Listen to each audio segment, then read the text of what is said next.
Solid state chapter में हम unit cell के बारे में बात करते हैं। तो सबसे पहले इसमें सिंपल क्यूबिक स्ट्रक्चर आ जाएगा, जिसमें हम number of particles and contribution के बारे में बात करेंगे और टोटल जो इसमें सेल्स है, कोऑर्डिनेशन नंबर है, वो कितना होगा। तो हम इसके बारे में बात करते हैं। तो सबसे पहले सिंपल क्यूबिक की बारी आती है। तो सिंपल क्यूबिक में हमारे पास कॉर्नर्स हो जाएंगे 1, फेस होगा 0 और सेंटर होगा 0 number of particles and contribution में। तो ये हमारे पास 1 आ गया, तो टोटल 1 हो जाएगा इन तीनों को ऐड करने के बाद। फेस सेंटर में हमारे पास स्ट्रक्चर इस प्रकार से होगा कि हमारे पास कॉर्नर में होंगे 1 पार्टिकल, फेस में होंगे 3 पार्टिकल और सेंटर में होंगे 0 पार्टिकल।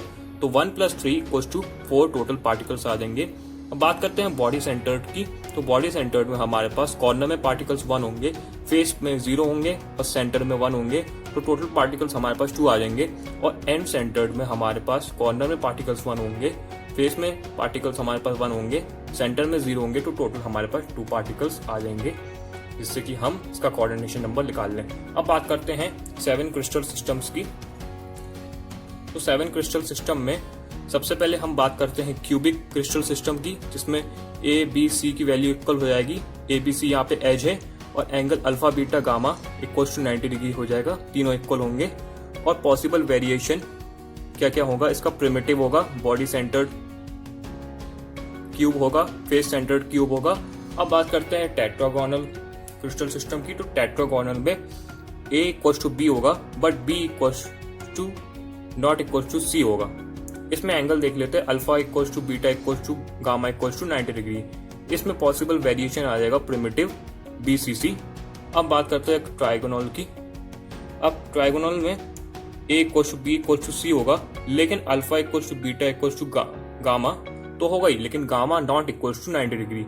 इसमें पॉसिबल वेरिएशन प्रिमिटिव होगा। और अब बात करते हैं ऑर्थोरोम्बिक की। तो ऑर्थोरोम्बिक में A ≠ B ≠ C, बट इसमें अल्फा = बीटा = गामा = 90 डिग्री। इसमें पॉसिबल वेरिएशन हो जाएंगे प्रिमिटिव BCC, FCC और ECC। ECC यानी कि एज सेंटर्ड क्यूब। अब बात करते हैं मोनोक्लिनिक की। तो मोनोक्लिनिक में हमारे पास एज की वैल्यू A ≠ B ≠ C, इसमें अल्फा = गामा = 90 डिग्री होगा, बट यहाँ बीटा ≠ 90 डिग्री। इसका जो पॉसिबल वेरिएशन है वो हो जाएगा प्रिमिटिव और एज सेंटर्ड क्यूब। अब बात करते हैं ट्राइक्लिनिक की।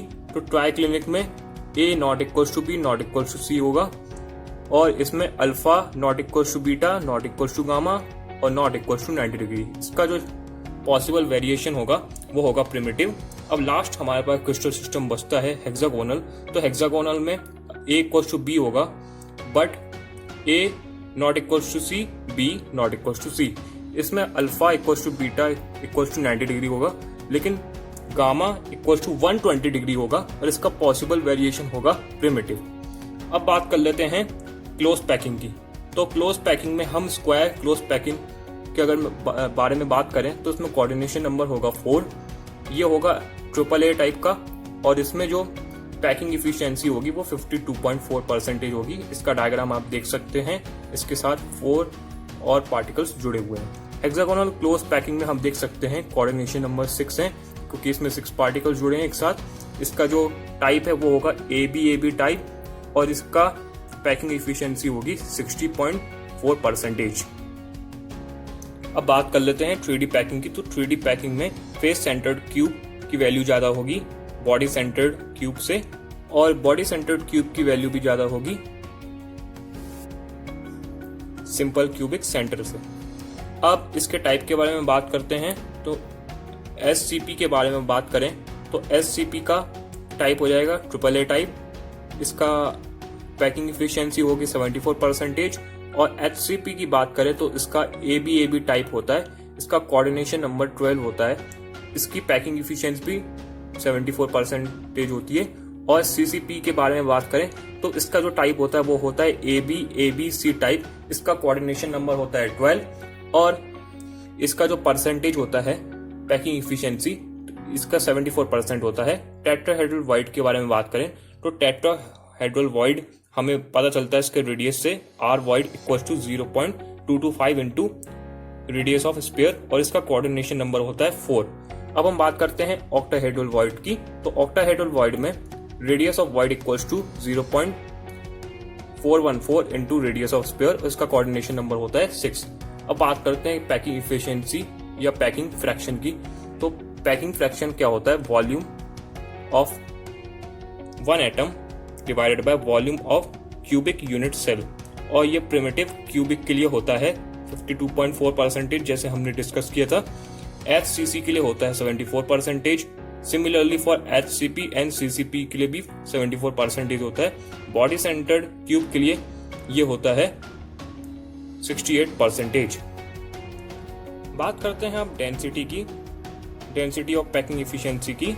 तो डेंसिटी का फॉर्मूला हो जाएगा D equals to Z into M divided by A cube, जिसको अगर हम फर्दर सिंप्लीफाई करके लिखें तो इसकी वैल्यू हो जाएगी Z capital M divided by A cube into Na Avogadro number, और M होता है molar mass of a substance, और यहाँ पे A क्यूब यानी A की वैल्यू हो जाएगी रेडियस।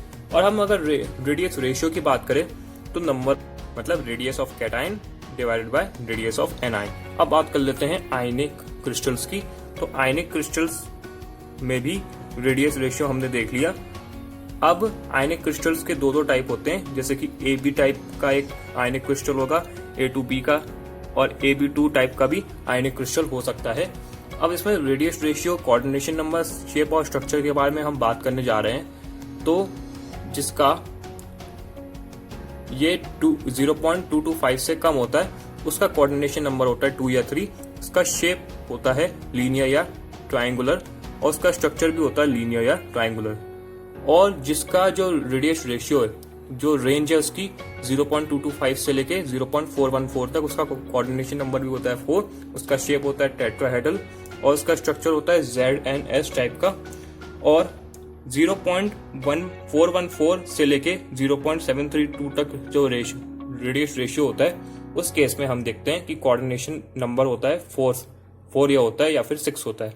इसका शेप देख लेते हैं, स्क्वायर प्लेनर होता है या फिर ऑक्टाहेड्रल होता है। और इसका स्ट्रक्चर देखते हैं तो होता है NaCl टाइप का होता है।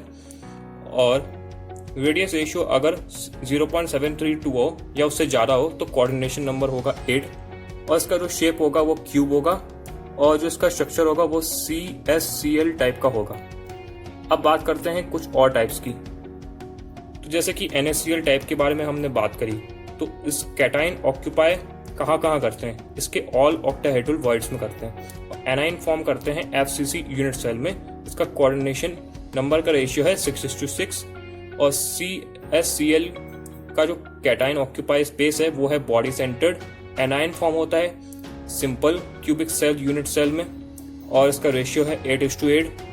ZNS टाइप का कैटायन ऑक्यूपाई स्पेस है अल्टरनेटिंग टेट्राहेड्रल वॉइड्स, जहां एनाइन फॉर्म होता है FCC में, और इसका कोऑर्डिनेशन नंबर होता है 4:4।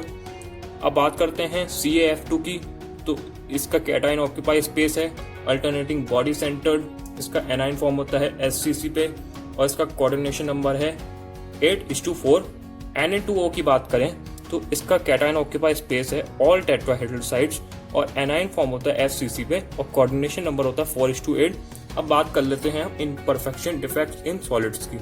तो इम्परफेक्शन डिफेक्ट्स इन सॉलिड में कुछ टाइप्स आते हैं, जैसे point defects, line defect. Point defect के अंदर हम 3 डिफेक्ट्स पढ़ सकते हैं: स्टोइचियोमेट्रिक, इम्प्योरिटी, नॉन स्टोइचियोमेट्रिक। स्टोइचियोमेट्रिक डिफेक्ट में हम बात करते हैं इंट्रिंसिक या थर्मोडायनेमिक डिफेक्ट्स की। इसके भी 2 टाइप है, नॉन आयनिक सॉलिड टाइप और आयनिक solid type. Non ionic solid type में जो वैकेंसी होती है, वैकेंसी डिफेक्ट होता है, उसमें डेंसिटी कम होती है, और इंटरस्टेलर डिफेक्ट में डेंसिटी ज्यादा होती है। और आयनिक सॉलिड में 2 टाइप के डिफेक्ट होते हैं, एक को हम कहते हैं स्टोक्टी इफेक्ट, एक को हम कहते हैं फ्रैंकलिन डिफेक्ट।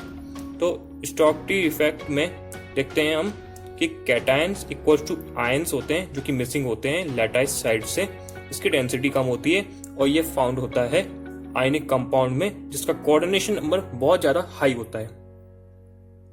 अब बात करते हैं फ्रैंकलिन डिफेक्ट की। तो इसमें क्या होता है, डिसलोकेशन ऑफ आयंस होते हैं लेटाइस से, जिससे कि वो इंटरस्टेलर साइड्स में ऑक्यूपाई कर लें। इसकी जो डेंसिटी होती है वो कांस्टेंट होती है और ये क्रिस्टल में फाउंड होते हैं जहां पे कैटाइन माइनस एनाइन, मतलब इन दोनों का डिफरेंस, कैटाइन और आयन के साइज का डिफरेंस बहुत ज्यादा लार्ज होता है। अब बात कर लेते हैं इम्पेरेटिव इफेक्ट की। तो इम्पेरेटिव इफेक्ट में जब कुछ चार्ज होस्ट आयन की तरह बिहेव करते हैं, तो जब कुछ उसके बाद कुछ सब्स्टिट्यूट्स होते हैं, कुछ सम होस्ट आयन होते हैं, वो भी ऐड हो जाते हैं और इसको डिफरेंट चार्ज प्रोवाइड कर देते हैं। इसमें क्या होता है, cationic vacancy equals to number of cations into host cation minus cation vacancy. तो इसमें इस तरह का इम्पेरेटिव डिफेक्ट आ जाता है। अब बात करते हैं नॉन स्टोइचियोमेट्रिक डिफेक्ट की। तो ये बिल्कुल भी law of constant proportion follow नहीं करता है और इसमें कैटाइन माइनस एनाइंस बिल्कुल भी इक्वल नहीं होते आइडियल फॉर्मूले के। इसमें क्रिस्टल न्यूट्रल होता है। इसमें भी दो तरह के टाइप्स होते हैं, जैसे metal axis, metal deficiency. Metal axis में फेस सेंटर्ड होता है और इसमें कलर वाला डिफेक्ट होता है और पैरामैग्नेटिक इन नेचर होता है। मेटल डेफिशिएंसी में ट्रांजिशन मेटल्स रिएक्ट करते हैं। अब बात कर लेते हैं कुछ प्रॉपर्टीज के बारे में। तो क्रिस्टलाइन और एम्फोरस सॉलिड्स के बारे में बात कर लेते हैं। तो इनके arrangement, states, order, isotopic, melting point, cleavage और हीट ऑफ फ्यूजन के बारे में बात करते हैं। तो सबसे पहले अरेंजमेंट आता है। इसमें डेफिनाइट और रेगुलर अरेंजमेंट होता है, लेकिन एम्फोटेरिक में बिल्कुल भी डेफिनाइट और रेगुलर अरेंजमेंट नहीं होता। और स्टेट की बात करें तो क्रिस्टलाइन सॉलिड्स ट्रू सॉलिड्स होते हैं, जबकि amphoteric solids super cool liquids होते हैं या स्यूडो सॉलिड्स होते हैं। इनका ऑर्डर देखें तो क्रिस्टलाइन सॉलिड्स का जो ऑर्डर होता है वो लॉन्ग अरेंजमेंट का होता है, लेकिन एम्फोरस सॉलिड्स का ऑर्डर होता है शॉर्ट अरेंजमेंट का। हम इनके आइसोटोप्स की बात करें तो क्रिस्टलाइन सॉलिड्स में बिल्कुल भी नहीं होते, आइसोटोप नेचर का नहीं होता, जबकि एम्फोरस सॉलिड्स आइसोटोप नेचर का होता है। और मेल्टिंग पॉइंट क्रिस्टलाइन सॉलिड्स का शार्प होता है, लेकिन मेल्टिंग पॉइंट एम्फोरस सॉलिड्स का एक सर्टेन टेम्परेचर पे होता है। और क्लेवेज की बात करें तो क्रिस्टलाइन सॉलिड में क्लीन क्लेवेज होता है, जबकि एम्फोरस सॉलिड्स में इर्रेगुलर क्लेवेज होता है। हीट ऑफ फ्यूजन की बात करें तो क्रिस्टलाइन सॉलिड में डेफिनेट हीट ऑफ फ्यूजन होता है, जबकि एम्फोरस सॉलिड में इनडेफिनेट हीट ऑफ फ्यूजन होता है। टाइप्स ऑफ क्रिस्टलाइन सॉलिड्स की बात करें तो इसका कैरेक्टर्स आयनिक सॉलिड्स में इलेक्ट्रोस्टैटिक होता है, कोवेलेंट में कोवेलेंट फोर्सेस लगती है, मॉलिक्यूलर में वंडरवॉल या फिर डाइपोल फोर्स लगती है। यही मेटलिक सॉलिड्स में लगती है मेटलिक बॉन्डिंग वाली फोर्स। अब बात करते हैं मेल्टिंग पॉइंट की। तो मेल्टिंग पॉइंट आयनिक सॉलिड्स में हाई होता है, कोवेलेंट में वेरी हाई होता है, मॉलिक्यूलर में लो होता है और मेटलिक में मीडियम टू हाई होता है। और अब बात करते हैं फिजिकल नेचर की।